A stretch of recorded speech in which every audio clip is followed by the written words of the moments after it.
Pas du pardon, Ryu autodidacte. Voilà, c'est un petit peu pour toi que je fais cette vidéo.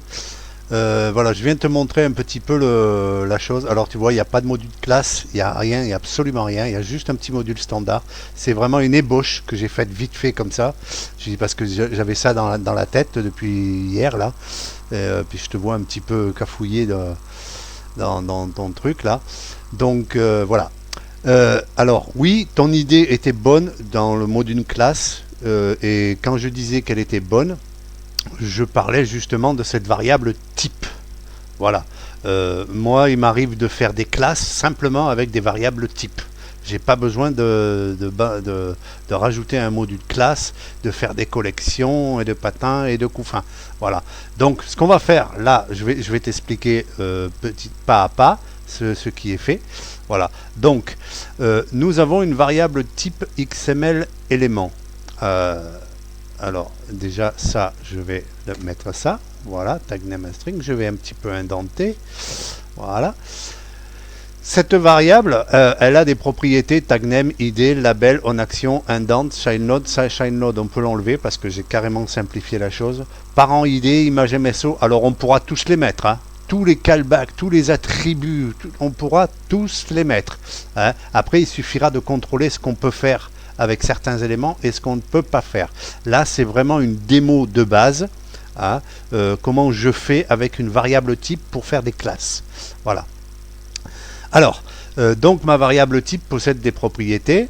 J'instancie une variable tableau étant cette variable type, donc je vais pouvoir l'utiliser plusieurs fois. J'utilise la même chose avec un seul élément type, c'est pour la construction.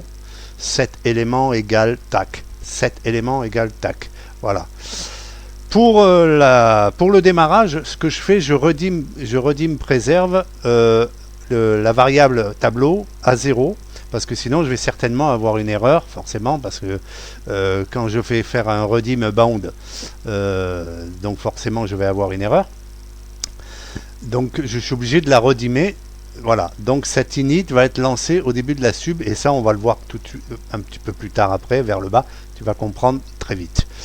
La fonction appendChild, alors j'ai utilisé vraiment le nom, sans le C majuscule, j'ai utilisé le nom qu'on utilise en DOM document pour affilier un élément à un autre. Hein.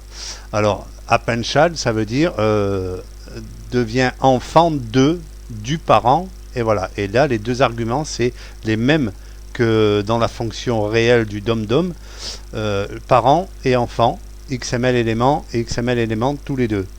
Alors, dans cette affiliation, en fait, ce que je fais, réellement ce que je fais, c'est que j'attribue la propriété parent ID de l'enfant, de l'élément, le parent ID, c'est-à-dire l'idée du parent, c'est-à-dire l'idée de l'élément que tu as créé avant et sur lequel tu veux l'associer.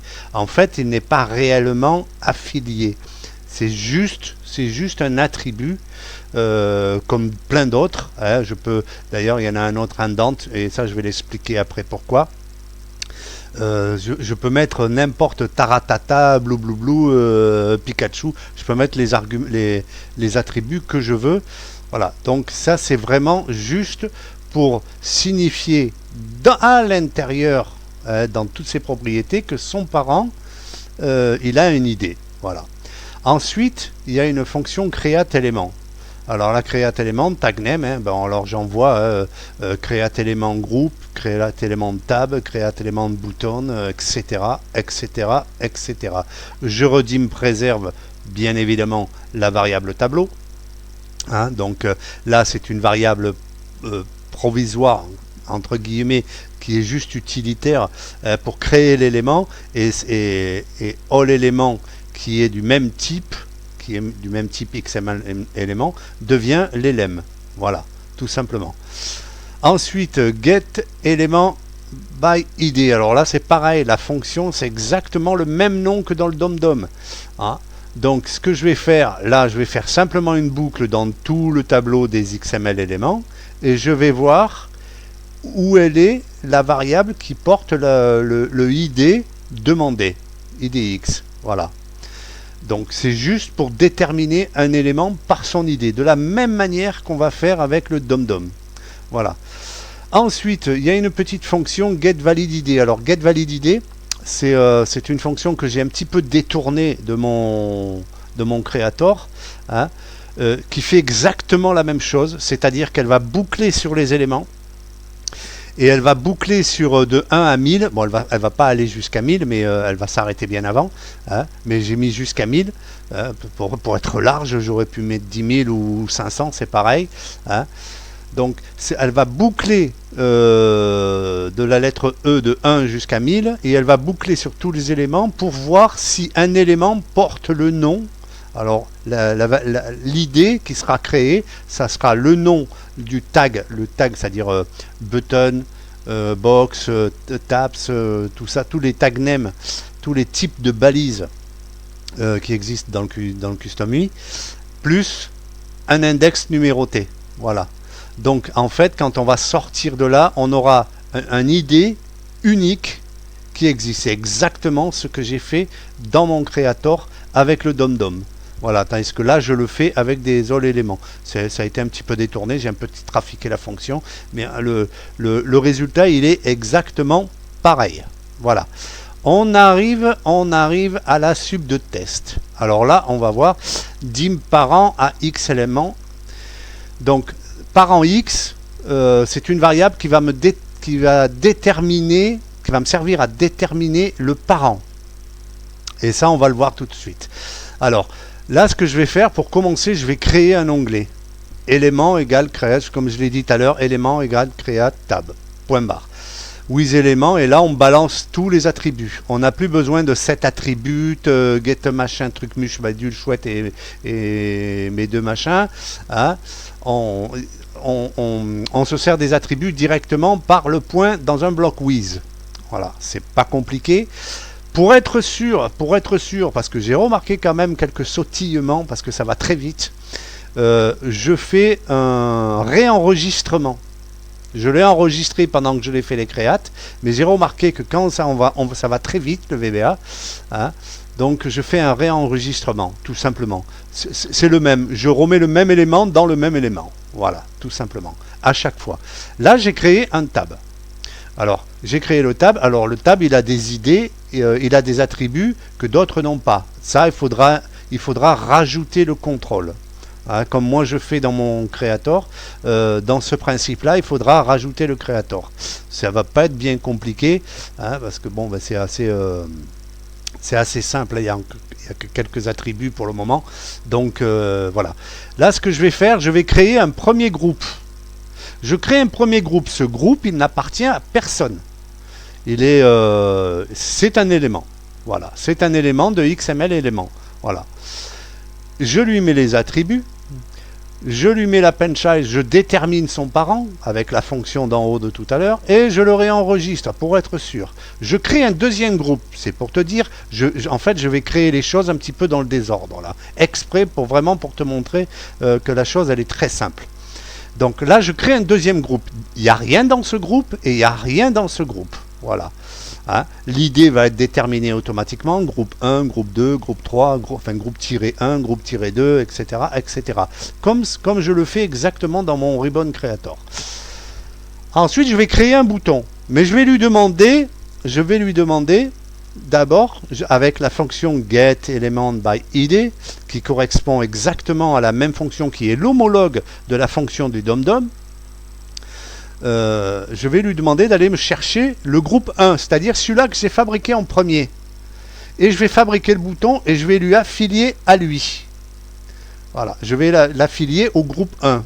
Ça veut dire que j'ai construit mes 3 éléments, mes 4 éléments XML dans le désordre. Ça veut dire que si je le lis, je vais avoir le tab avec tous ces attributs que j'ai mis. Je vais avoir le premier groupe avec tous les attributs, le deuxième groupe, pardon, avec tous ces attributs, et le bouton. Sauf que le bouton, lui, il va dans le groupe 1, c'est-à-dire entre le groupe 1 et le groupe 2. Voilà. Et encore, il faut qu'il rentre dans sa balise, c'est-à-dire avant sa balise de fermeture. Et c'est là où on va un petit peu s'amuser avec de la fonction récursive. Et c'est ça qui est bien dans les fonctions récursives. Bon là, j'en parle juste après. Pour le moment, je veux juste parler de la fonction lecture. La fonction lecture, je l'ai rajoutée juste pour que tu voies comment, dans la boucle, dans une simple boucle, comment sont les éléments. On va bien voir que les éléments sont dans le désordre. Ils sont pas. Mais par contre, dans la lecture des éléments, je me sers de l'attribut parent ID, c'est-à-dire je l'affiche dans la lecture, on va le voir de toute façon, et j'affiche aussi son attribut indent. L'attribut indent, je l'ai rajouté pour m'amuser à faire une indentation. Et tu vas voir comment ça va se passer après. Donc là maintenant on est dans la fonction magique, generate code XML. Alors là, cette fonction-là, c'est une fonction récursive.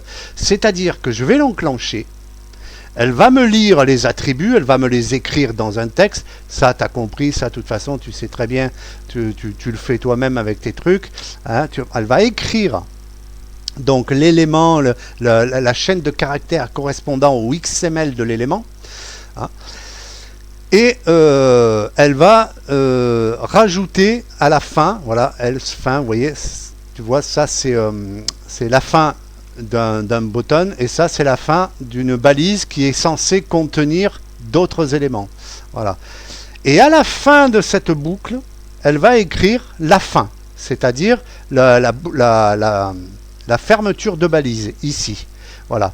Alors, entre-temps, et c'est là où la récursivité nous donne l'avantage, c'est que je vais, juste après avoir écrit le texte, je vais boucler sur tous les autres éléments qui suivent, donc le i plus 1, et je vais aller voir si il y a un ID, parce que l'id je l'enlève au bout d'un moment pour plus les lister. Une fois qu'elle est listée, je l'enlève l'id, ici là, tu vois.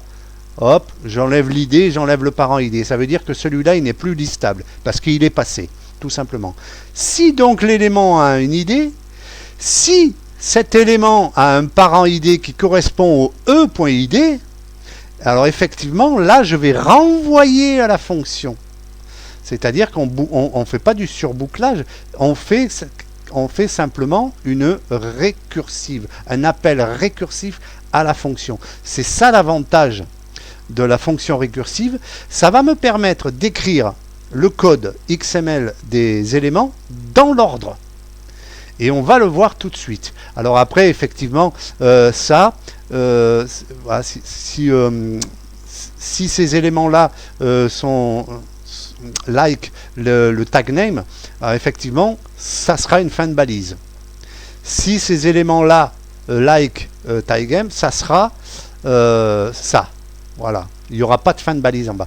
Et en fait, ce qui se passe, c'est dans la fonction récursive, quand elle va boucler, imaginons que ce premier élément a des enfants.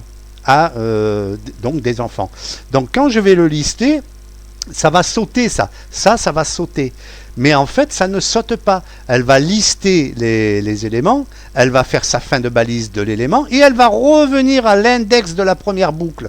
C'est ça l'avantage d'une fonction récursive. Ça va te permettre d'écrire le code XML de chaque élément dans l'ordre et intégré. Allez, je balance tout. Parce qu'on est près des 15 minutes. Allez, ils vont péter un câble avec toutes les vidéos que j'envoie. Allez, je lance la subtest. Qu'est-ce qu'on voit? Tac. Voilà. Là, c'est la première lecture. On voit que c'est pas dans l'ordre. C'est pas dans l'ordre. Maintenant, la fonction magique, clac. Et tac, et tac, et tac. Voilà mon petit Ryu. Comment on fait du XML sans dom-dom.